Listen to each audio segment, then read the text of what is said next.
Hi colleagues, as noted in my email, the language surrounding Title IX for our course syllabuses has changed just a little bit. And I want to show you how in Design Plus you can update that. If you have already started working on your syllabus and if you have added the institutional policies block, you will need to update that. To do that, you're going to click on Edit.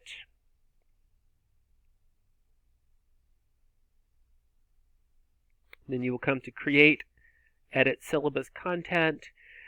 The easiest way to do this is going to be to click on your Add Content blocks, find your institutional policies blocks and click the X,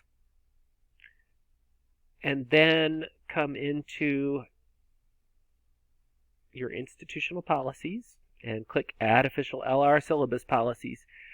And essentially all that did was just add the block back in, but with the updated content.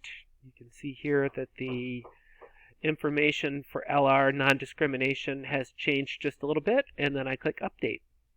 And now that is in my syllabus. If you have not already begun working on your syllabus and you plan to do it in Design Plus, all you will need to do is add that institutional policies block, and the language will automatically be what it should be.